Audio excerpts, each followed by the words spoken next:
Hoy vamos a llevar a cabo la reacción entre el sodio y el agua. Para realizar esta reacción necesitaremos los siguientes materiales. Una pequeña cantidad de sodio.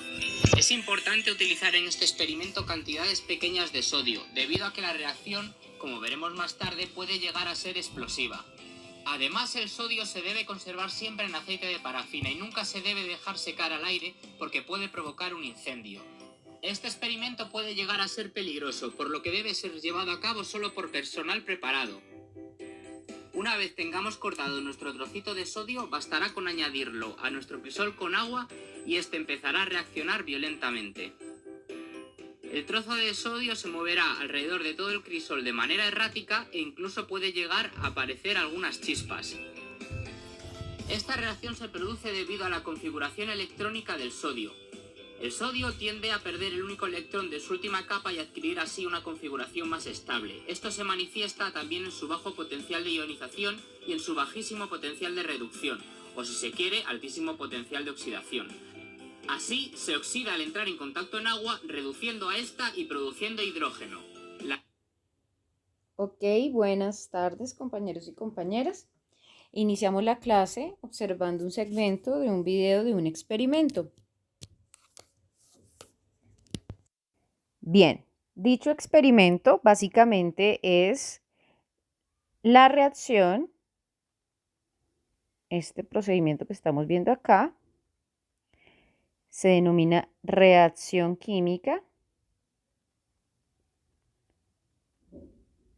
que ocurre entre el sodio que estamos observando por acá y agua que tenemos aquí. ¿Ok? Entonces, habíamos hablado de lo que es el cambio físico y entonces mencionábamos que era un cambio de estado. Las sustancias no cambian su identidad, siguen siendo las mismas, pero en esta oportunidad vamos a hablar del cambio químico relacionado con la reacción química.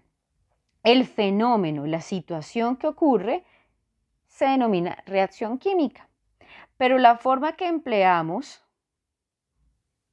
para representarla, esta de acá, se denomina ecuación química. Entonces, recordemos y tengamos clara la diferencia.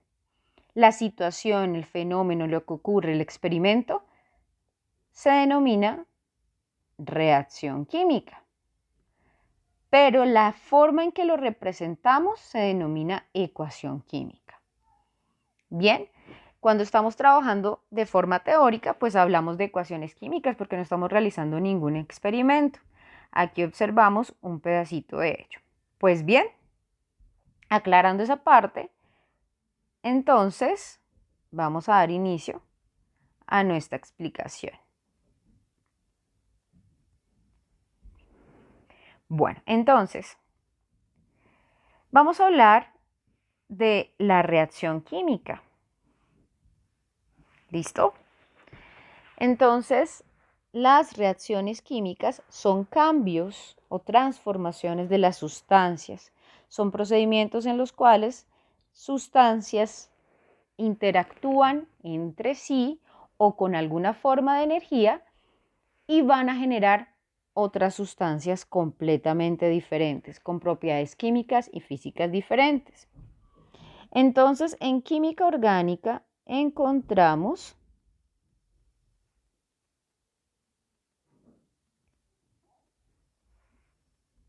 cuatro clases diferentes de reacciones químicas. Pero antes de hablar de ellas, vamos a ver en las ecuaciones que representan muchos de estos datos.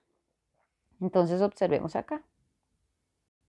Bien, tenemos entonces en esta representación, en este video, esta ecuación química.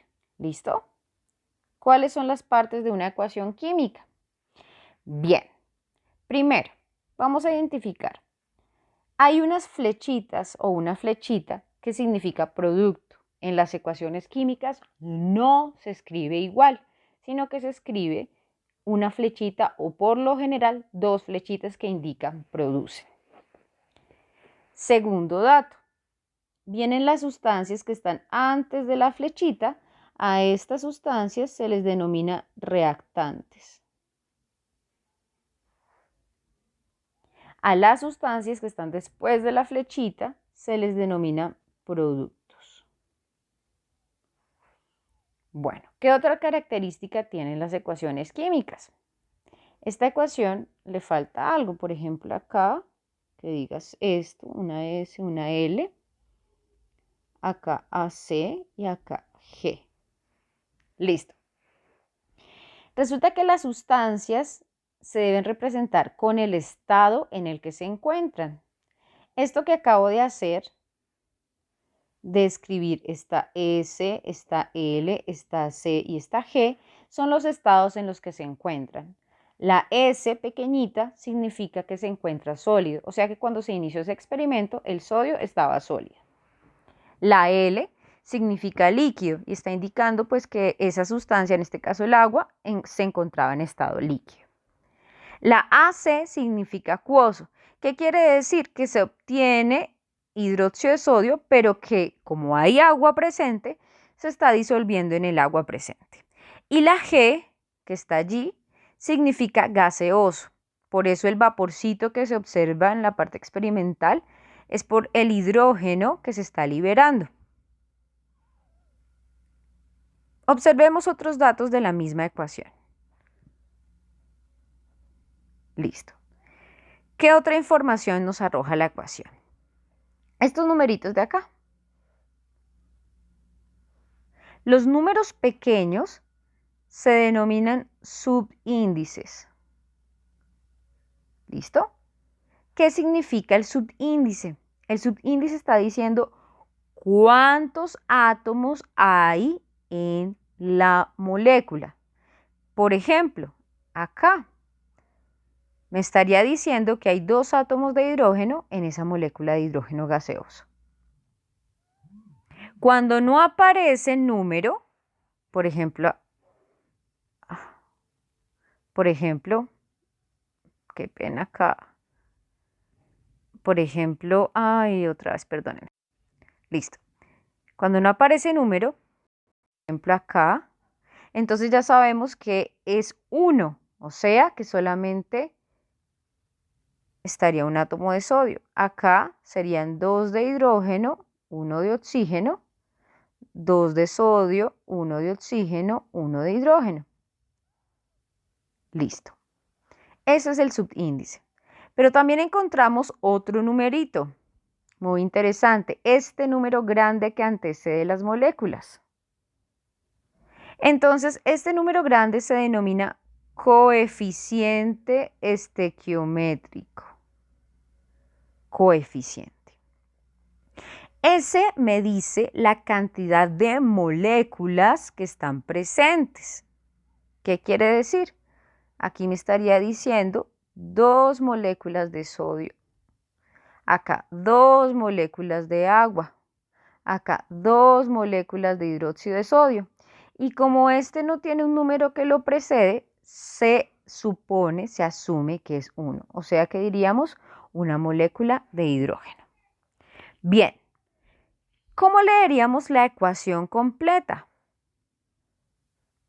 Para eso es importante la nomenclatura que ustedes ya repasaron.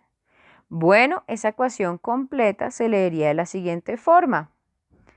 2 moléculas de hidróxido de sodio, acá recuerden que esto viene con una S que es sólido, reaccionan con 2 moléculas de agua líquida para formar 2 moléculas de hidróxido de sodio acuoso y una molécula de hidrógeno gaseoso. ¿Ok? Entonces ya identificamos las partes de la ecuación química. Teniendo eso claro, podemos proceder ahora sí a explicar las ecuaciones químicas o las clases de reacciones químicas. Bien, ¿cuáles son las posibilidades de interacción entre los átomos para formar una molécula? Bueno, existen diferentes. Y vamos a ver entonces estas. La primera se denomina reacción de síntesis. Esa reacción de síntesis es aquella en la que a partir de dos reactantes obtenemos un solo producto. ¿Cómo se representa? A que reacciona con B y vamos a usar dos flechitas. Más adelante, cuando veamos equilibrio químico, vamos a comprender por qué se emplean dos flechitas.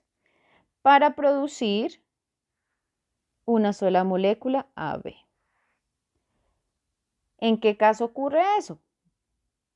Por ejemplo, cuando el hidrógeno gaseoso reacciona con el oxígeno gaseoso para formar agua líquida. ¿Cuál es la clave aquí? ¿Qué es lo que a nosotros nos interesa? Es comprender, cuando usted observe visualmente que se cumple, que hay una sustancia, no importa, acá no miremos todavía esto, todavía no, solo estamos identificando qué es lo que pasa. Otra sustancia como esta y se van a unir. Aquí no observemos todavía cantidades. Más adelante, cuando veamos el siguiente tema, que es balanceo de ecuaciones, lo vamos a comprender. Aquí la clave es entender que A reacciona con B para formar AB. Se forma un solo producto. Solo un producto. ¿Listo? Esa es la reacción de síntesis. A partir de dos sustancias se obtiene un solo producto. La idea es que usted visualmente lo identifique. Bueno. Segunda clase de reacción química. ¿Listo? Es la reacción inversa y se denomina reacción de descomposición.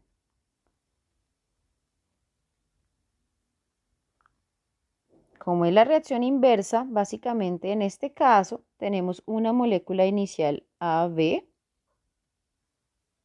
que va a ser sometida, y observen lo que yo le voy a poner acá, un triangulito. Ese triangulito me va a representar calor. Pero no siempre va a ser así, pueden ser diferentes fuentes de energía. Entonces, cuando esta es sometida a una fuente de energía, se va a separar en sus componentes. Entonces, la clave aquí es entender que a partir de un solo producto se obtienen a partir de un solo reactante se obtienen dos o más productos. ¿Ok? Entonces, veamos cuál es el ejemplo de un compuesto en el que ocurre este tipo de reacción. ¿Listo? Bueno, observemos entonces. Tenemos un compuesto como el carbonato de calcio, que es un sólido de color blanco. Entonces, cuando ese carbonato de calcio, que es un sólido de color blanco, es sometido a calor, ocurre esto. Se genera el óxido de calcio y se genera dióxido de carbono. Este es un sólido, este es un gas. Pero algunos dirán, profe, ¿y entonces cómo así? ¿Cómo es esto de la descomposición? Noten una cosa aquí clave. Aquí hay calcio, acá también. Acá hay carbono, por acá también. Y acá hay oxígeno y por aquí también hay oxígeno. No vamos a observar las cantidades. La clave aquí es comprender que visualmente se va a observar un reactante y se generan dos o más productos, ¿sí? Cuando ustedes vean, observen esto, pueden comprenderlo. La idea es que usted visualmente identifique cuál es la clase de reacción química. Listo. Entonces, vamos a dejar hasta acá estas dos primeras clases de reacciones químicas. En la siguiente clase vamos a estudiar las otras dos, que son requieren un poco más de tiempo y mayor atención. Que tengan una feliz tarde. Hasta pronto.